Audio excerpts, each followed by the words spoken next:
Hello बच्चों, कल हम लोग पीडीएफ के द्वारा हिंदी बसंत भाग 3 के पाठ 2 लाख की चूड़ियाँ नामक पाठ का शब्द अर्थ देखा था हम लोगों ने। आज उसी पाठ के प्रश्न अभ्यास पर चर्चा करेंगे।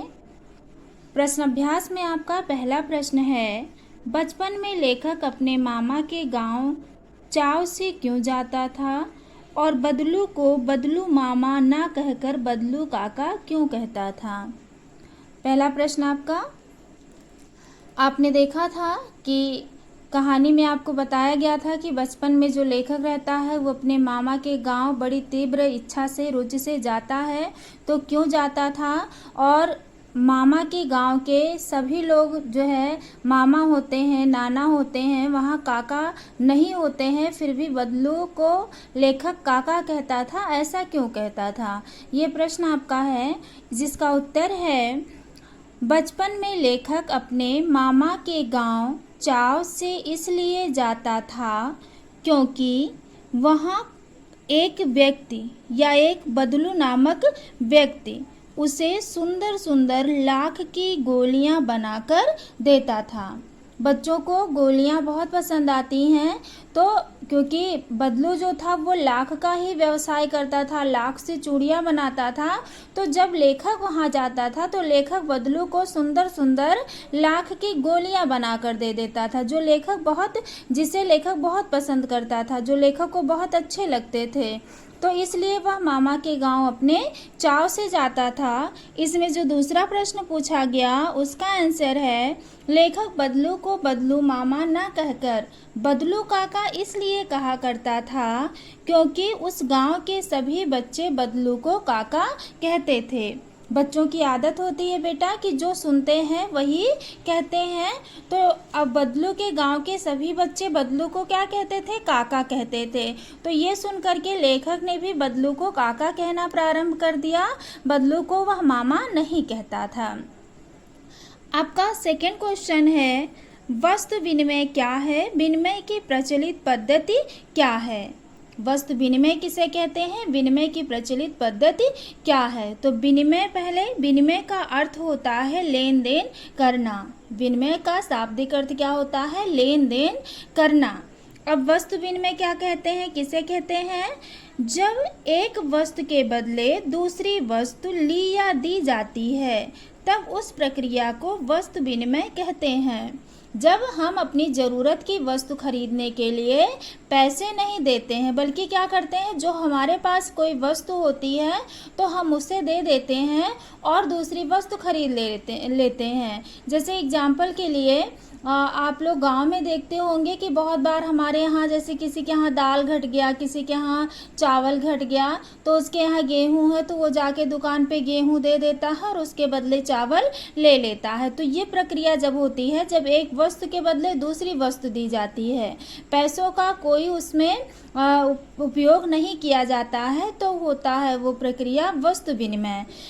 अब इसके साथ ये भी पूछा गया है कि विनिमय की प्रचलित पद्धति क्या है, मतलब वर्तमान समय में विनिमय का कौन सा तरीका प्रचलित है, कौन सा तरीका प्रयोग में लाया जा रहा है। तो वर्तमान विनिमय की प्रचलित पद्धति है रुपए पैसे देकर लेन देन करना। वर्तमान समय में अब धीरे धीरे एक वस्तु के बदले दूसरी वस्तु नहीं दी जाती है, बल्कि रुपए पैसे दे करके सामान का लेन देन किया जाता है। अब इसके बाद आपका थर्ड क्वेश्चन है बेटा, मशीनी युग ने कितने हाथ काट दिए हैं। इस वाक्य में लेखक ने किस व्यथा की ओर इशारा किया है। मशीनी युग, आपको पता है वर्तमान समय जो चल रहा है वो मशीनी युग का चल रहा है। आज के समय में बहुत सारे जो है व्यवसाय मशीनों के द्वारा ही किए जा रहे हैं।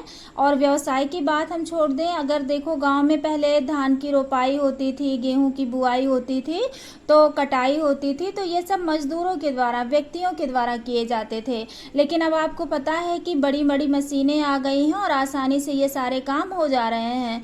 तो एक तरफ तो हमारे लिए बहुत अच्छा है, क्योंकि कम समय में जो है अधिक काम भी हो जा रहा है, बचत भी हो रही है हमारी। लेकिन दूसरी तरफ इसके आ जाने से बेरोजगार में वृद्धि हो रही है, बेरोजगारों की संख्या बढ़ रही है, क्योंकि जब मशीनों ने काम करना शुरू कर दिया है तो कहीं ना कहीं व्यक्ति, जो लोग यही काम करते थे, यही व्यवसाय करते थे, वो कहीं ना कहीं कैसे हो गए हैं, बेरोजगार हो गए हैं।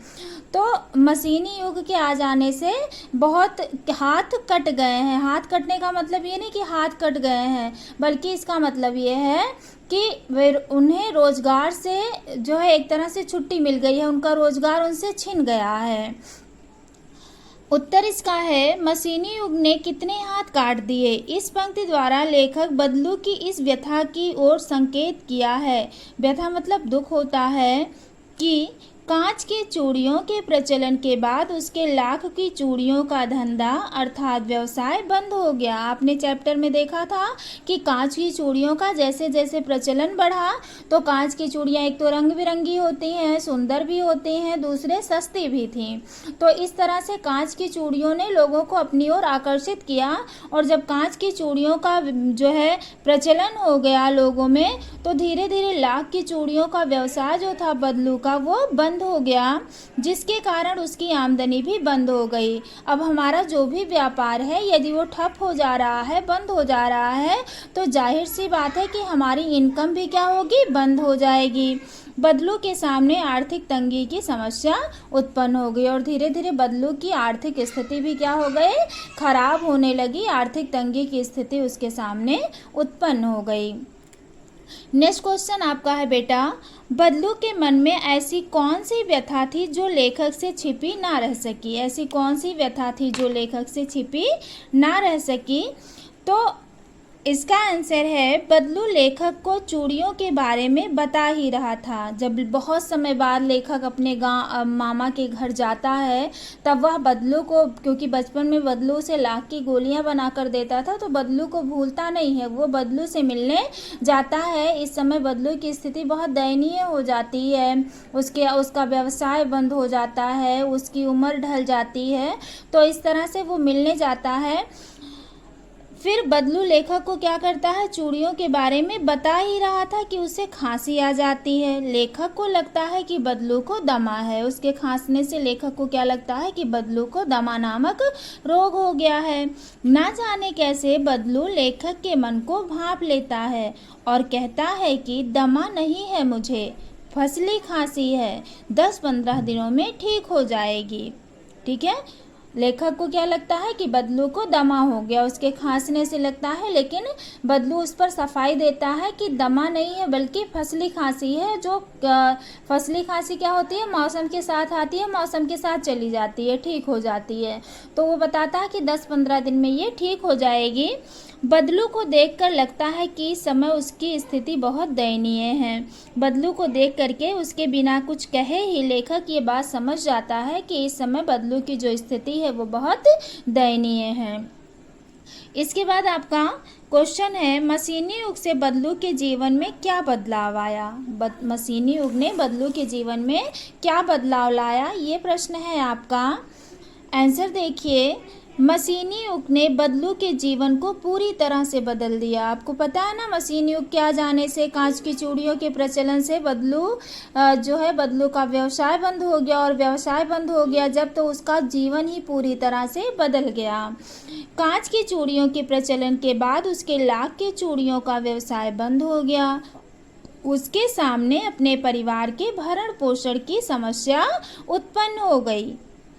अभावों के कारण उसे अपनी गाय भी बेच देनी पड़ी। ठीक है, एक गाय रखता था वो, तो जब अपना पेट पालना ही मुश्किल हो गया, तो उसने कमी के चलते अपनी गाय भी बेच दी। आप इस तरह से कह सकते हो कि मशीनी युग ने बदलू के जीवन को, जो कि बहुत व्यवस्थित चल रहा था, कुछ समय बहुत अच्छे से चल रहा था, कुछ समय पहले, वो जीवन पूरी तरह से बदल गया था। ठीक है, आप इसके बाद जो है लेखक का नाम लिखेंगे। इस चैप्टर के लेखक का नाम है कामता नाथ, और उसके बाद समाप्ति सूचक चिन्ह लगाएंगे, और अपनी कॉपियाँ बेटा स्कूल में ला करके सबमिट कर दीजिए।